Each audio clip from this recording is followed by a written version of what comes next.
Hola amigos, ¿cómo están? Mi nombre es Iván, pues ya nos conocemos. Soy uno de las personas que colabora en el proyecto de asistencia social llamado Los Nadie. Y bueno, en este mes se celebra el orgullo de la comunidad LGBT+, y por esto vamos a dar un ciclo como de entrevistas o pláticas con personas que creemos que son importantes y que, bueno, protegen los derechos humanos de ciertas personas vulnerables, un estado de vulnerabilidad. Y entre ellas está Luis Méndez. Luis Méndez es un médico geriatra, es un amigo mío, lo conocí cuando estábamos haciendo la especialidad y bueno, creo que lo voy a dejar presentarse. Luis. Muchas gracias, Iván. Sí, bueno, yo soy Luis Méndez, soy médico especialista en geriatría, egresado del Instituto Nacional de Ciencias Médicas y Nutrición Salvador Subirán, donde nos conocimos. Así que, pues es un placer estar en tu foro. Muchas gracias. Bueno, para mí es todo un placer y me siento muy halagado de que hayas... En realidad me siento muy halagado de que te tomes tu tiempo para esto. Y bueno, en realidad la plática va sobre dos grandes temas, ¿no? Un tema es la comunidad LGBT cuando es adulto mayor, ¿no? Que creo que es un tema que no se suele tocar por muchas personas. Y el segundo tema es un tema muy especial. Hoy no se celebra, se conmemora un Día Mundial. Platícanos sobre eso. Sí, así es. Bueno, pues hoy, 15 de junio, es el Día Mundial de Toma de Conciencia del Abuso y Maltrato a las personas mayores. Entonces, cuando hablamos de maltrato en las personas mayores y hablamos de maltrato en las personas mayores de la diversidad sexual, pues hablamos de un maltrato que se produce en los vulnerables entre los vulnerables, ¿correcto? O sea, es una suma de vulnerabilidades que pues aumenta las probabilidades de maltrato. Ok. Entonces, dime. Me causa conflicto porque eso que dices es pues muy importante, ¿no? O sea, de por sí las personas ya son vulnerables cuando están en la tercera edad, ¿no? Por este tipo de violencia sistemática hacia sus derechos humanos y aparte es como una minoría dentro de la minoría, ¿no? Es una minoría que es olvidada incluso dentro de la propia minoría, ¿no? Y que es olvidada por el resto de la sociedad. Exacto, pues mira, o sea, de hecho tú comentabas de que junio celebramos o conmemoramos el mes del orgullo LGBTQ+, y esto pues se suscita de los eventos de protesta que se produjeron en Estados Unidos y desafortunadamente las personas mayores son un grupo vulnerable, pero no se han organizado como grupo como tal de protesta para fomentar movimientos en defensa de sus derechos. Entonces, esto yo creo que no estamos tan lejanos de verlo y pues hoy en un Día Mundial de Toma de Conciencia conviene que la sociedad se entere de estas vulnerabilidades. Y sí, como lo comentas, o sea, han sido invisibilizados, pocas veces se toman estos temas como tal, pero desde el 2021 la OMS, la Organización Mundial de la Salud, pues lanzó su campaña global contra el edadismo. El edadismo, en esa campaña ellos nos mencionan que es la discriminación por edad y que probablemente es uno de los ismos como más prevalentes, incluso más que el racismo, el sexismo u otras formas de discriminación. Ellos mencionan que puede ser 1 de cada 2 personas en el mundo pueden tener actitudes edadistas o viejistas. Dentro de la discriminación por edad, las personas mayores son mucho más susceptibles a sufrir esta discriminación por edad. Si a este grupo vulnerable le agregamos como que puedan sufrir discriminación por otros aspectos, pues entonces estamos aumentando las desventajas y entonces pues justo se presta a estos días de toma de conciencia para que disminuir las probabilidades. Si no lo visibilizamos, no nos sensibilizamos. Entonces yo creo que es una buena oportunidad el día de hoy de tocar el tema. Ok, me llama mucho la atención porque dices que la OMS dice que es de 2 una persona, ¿no? Entonces nos está diciendo que la mitad de la población en la sociedad está haciendo o está ejerciendo algún tipo de acción discriminatoria, ¿no? De la que sea. O sea, porque recordemos que discriminar no obligatoriamente es ir y decir, incluso el simple hecho de cómo besan las personas, a veces dices, oye, está discriminándolo, ¿no? O está entrando en como cierta situación. Me llama la atención porque yo no soy un experto en el tema, ¿no? No sé si exista como un grupo mexicano, que no lo creo, en el cual haya como una asistencia social a este tipo de personas. Yo no sé qué tipo de violación de los derechos humanos, por ejemplo, ¿no? Voy a poner un ejemplo muy específico. Las personas trans, ¿no? Al momento en el que llegan a la adultez, entonces su interseccionalidad ya los pone, ¿no? O sea, están siendo discriminados por ser trans y están siendo discriminados por ser adultos mayores. No existe una forma o una vía en la que nosotros podamos como ayudar a estas personas, o el Estado se ha lavado las manos. Sí, pues esto es muy importante justo hacia tu pregunta, gracias a la pregunta, porque hablando del contexto nacional, o sea, globalmente es un tema que pues está en la agenda de la OMS, que por eso lanzó la campaña en esta década del envejecimiento saludable, justo para estar creando esta conciencia y combatir el edadismo, que es la discriminación por edad. El viejismo, específicamente la discriminación hacia las personas mayores. Datos en México son aún más limitados de lo que tenemos globalmente.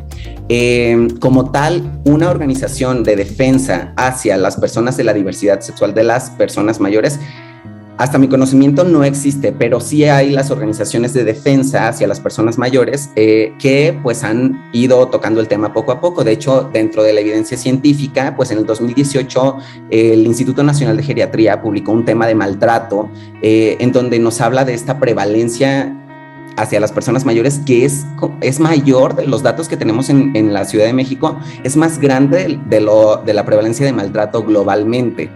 Es decir, los datos de la OMS nos hablan que el 15%, 1 de cada 6 personas en el mundo, personas mayores, sufren maltrato. Los datos en México nos dicen que 1 de cada 3 personas mayores sufren maltrato. Entonces, estamos hablando de que aquí tenemos, pues, esta prevalencia aumentada y pocas veces visibilizada o sensibilizada.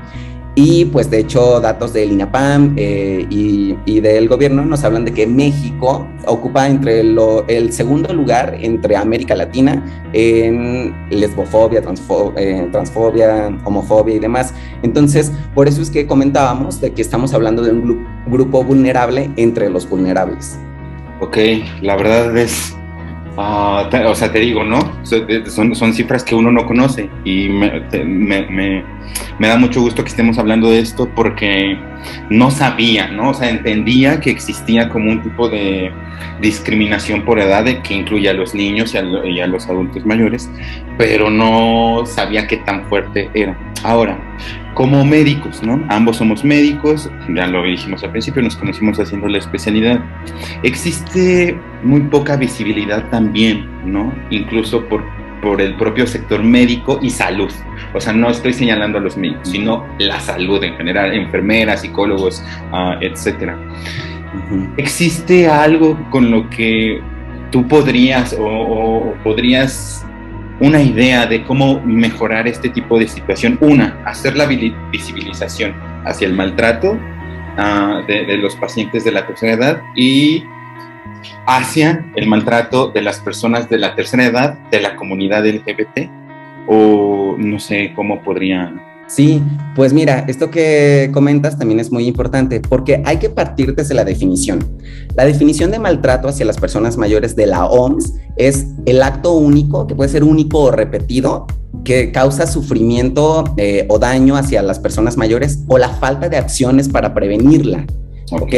Y esto generalmente se produce en una relación basada en la confianza. O sea, alguien cercano generalmente es el que produce el maltrato, el abuso hacia las personas mayores. Sin embargo, cuando hablamos de maltrato de las personas mayores dentro de la comunidad LGBTQ+,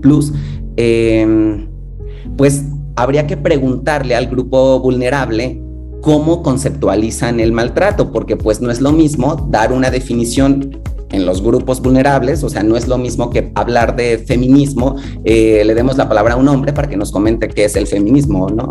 O cuáles las desventajas que sufren. Entonces, pasa lo mismo con las personas mayores y ellos ya lo han definido. Entonces, esta definición global de maltrato de las personas mayores difiere un poco, de hecho es más extensa cuando hablamos de maltrato en las personas mayores de la diversidad sexual, porque las formas de maltrato en general de las personas mayores, pues nos hablamos que puede haber de diversos tipos, desde físico, emocional, psicológico, sexual, financiero, incluso por negligencia o abandono. ¿ok? Y cuando se les preguntó a las personas mayores cómo conceptualizan el maltrato, ellos agregan otro tipo que se llama ostracismo. ¿Qué es el ostracismo? Es una palabra de la antigua Grecia en donde pues es un acto lamentable en donde viene de ostra, de una como concha, en donde se escribía el nombre de personas no gratas, que eran los que eran desterrados de la antigua Grecia. Entonces, de ahí viene la definición, porque son pues este destierro que sufren las personas mayores. Y es que hay que entender el contexto histórico de cómo crecieron las personas mayores. Ellos crecieron antes de 1990, cuando la homosexualidad, sexualidad, bisexualidad, todo esto incluso se consideraba una enfermedad. O sea, antes de que se formaran estos grupos de defensa y que se podía considerar una enfermedad, se consideraba un delito, se consideraba un pecado, se consideraba muchas cosas. Entonces ellos crecieron con esta forma de violencia, ¿correcto? Entonces, y pues muchas familias los desterraron. Entonces esto limita su red social de apoyo, porque entonces generalmente ellos formaron una familia elegida, basada en amigos, en personas cercanas. Y cuando llegan a la adultez, a la vejez, y pues su familia elegida se compone de personas también envejecidas. Entonces, personas que también pueden tener cierto tipo de dependencias o vulnerabilidades, y su red social se limita. Entonces, y uno de los factores de riesgo para sufrir maltrato es tener una red social limitada. Entonces, por eso es que se están como sumando estas vulnerabilidades y estos riesgos de sufrir el maltrato.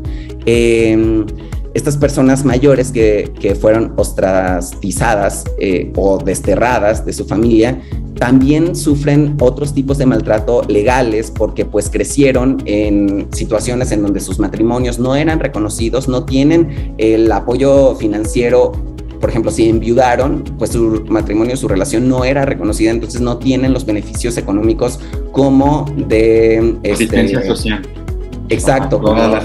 Exacto, no tienen seguridad social que los avale, y pues los bajos ingresos es otro de los factores de riesgo generales para sufrir maltrato. Entonces ya van dos factores de riesgo potencializados en las personas mayores de la diversidad sexual.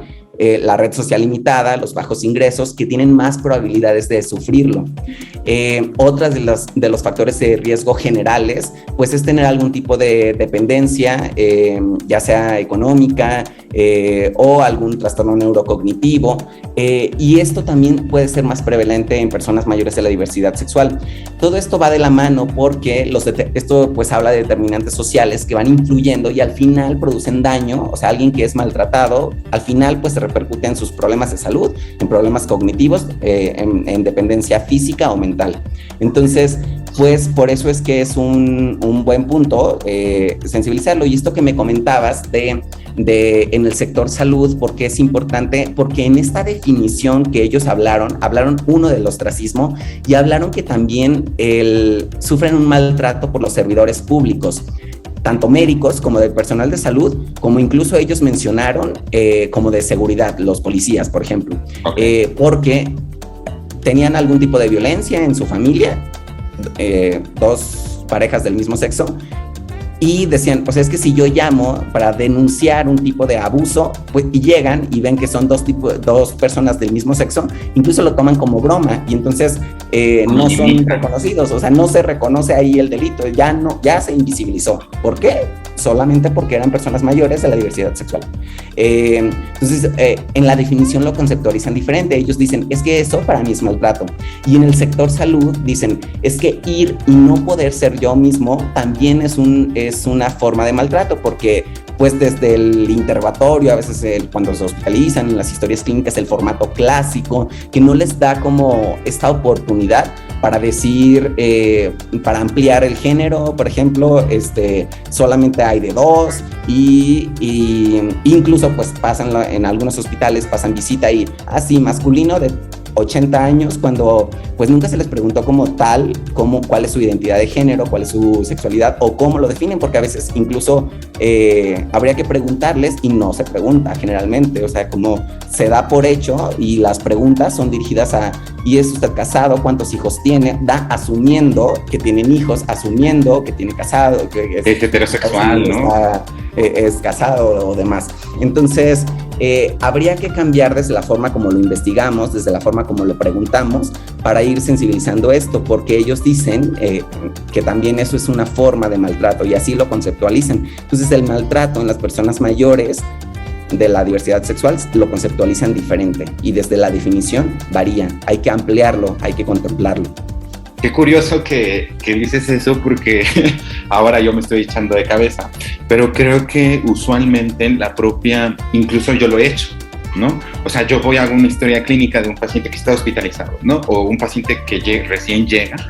Yo doy por hecho que entonces, si es un adulto mayor, es heterosexual, ¿no? Es como una idea creer que solamente la comunidad LGBT se limita solamente a los jóvenes, a los que son activos, ¿no? Y eso tiene un nombre, el marketing rosa, ¿no?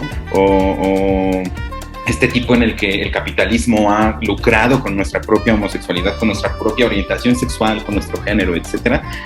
El mercado nos ha hemo pensar que solamente existe comunidad LGBT que es productiva, ¿no? Y bueno, vuelvo a lo mismo, yo no me había percatado de eso hasta ahorita, la verdad. Entonces, te agradezco muchísimo que lo pongas sobre la mesa, porque creo que es muy importante. Sí, eso también tiene un nombre, la heteronorma, que es justo es otro de los factores de riesgo para que las personas mayores de la diversidad sexual sean maltratadas. El haber tenido experiencias de heteronormatividad, en donde o de experiencias previas de violencia, maltrato o abuso, los hace más vulnerables o les aumenta las probabilidades de sufrir maltrato y perpetuarlo, de seguir en el maltrato. Y aparte disminuye las probabilidades de denunciarlo. Entonces, decíamos que una de las cosas importantes es esta red social limitada. Ahora imaginemos el escenario que ellos mismos nos han planteado. Tienen una red social limitada, pero van aumentando sus necesidades, van aumentando muchas veces sus vulnerabilidades, van teniendo algún tipo de dependencia y necesitan de cuidadores. Que estos cuidadores, decíamos, pueden haber fallecido sus familias elegidas y entonces se limita en número, o se delimita también en calidad, porque también son personas que pueden tener otro tipo de dependencia, son cuidadores mayores, y entonces tienen una red social bastante limitada. Y entonces cuando llegan a este escenario de que dicen, bueno, necesito apoyo, pero pues en mi familia me ostracizaron, me desterraron, no tengo ya ni familia, no tengo hijos, ¿qué sigue? Y pues una opción son las residencias de cuidados crónicos. Y entonces esto es curioso, porque algunas personas que decidieron salir del closet y asumir el impacto. Entonces, cuando se plantean el regresar a un lugar de cuidados crónicos, muchos dicen, yo creo que es preferible regresar al closet, porque pues voy a llegar a convivir, a vivir con personas que probablemente son homofóbicas, que probablemente voy a sufrir más maltrato. Entonces, cambian todo, y eso pues es otro tipo de maltrato y se relaciona a veces con trastornos afectivos, depresión, porque entonces pues es un duelo generalizado, van perdiendo amigos, van perdiendo salud, van perdiendo pues esta lucha de valores que habían tenido, justo por esto de no tener como sociedad estos grupos, o no conceptualizarlos como grupos de defensa, o sea, no se han organizado para dar protesta, y eso es lo que tenemos que irlo cambiando. Y bueno, quiero decir, si hay que ser como bien específicos, o si hay que decirlo, de que también a ellos les cuesta como este tipo de defensa, ¿no? Uno, por las situaciones físicas que se van dando dentro del propio envejecimiento, y eso que tú dices, ¿no? El retroceso, que dentro de los derechos humanos de todos, se supone una de las condiciones que debe de haber es que no haya un retroceso, ¿no? O sea, el Estado tiene que garantizar que no haya un retroceso de derechos humanos. Es decir, tú no puedes salir del closet, hacer una lucha y después volver a entrar porque dices, ok, estoy vulnerado otra vez, ya no tengo esto que tú dices, no una red que me está apoyando, etcétera. Entonces tengo que volver. Todo lo que se hizo tiene que deshacerse, ¿no? Y me gustó mucho lo que dijiste, que es un duelo generalizado, ¿no? Es una pérdida de luchas tanto internas como externas que se van apagando, y es algo que sí, la sociedad tiene que, no sé, visibilizarlo, ¿no? Tal vez yo estoy de acuerdo que ya mucha gente ya no quiere pelear, ¿no? Pero al menos sí tienen que visibilizarlo y es un problema que no ha sido visibilizado ni por el gobierno federal, ni por el gobierno estatal, ni por ninguna forma de gobierno en el país, ¿no? Y justo lo que dices, México tiene un gran porcentaje de violencia hacia este sector. Te lo agradezco muchísimo, Luis. No, gracias a ti. Te lo agradezco mucho.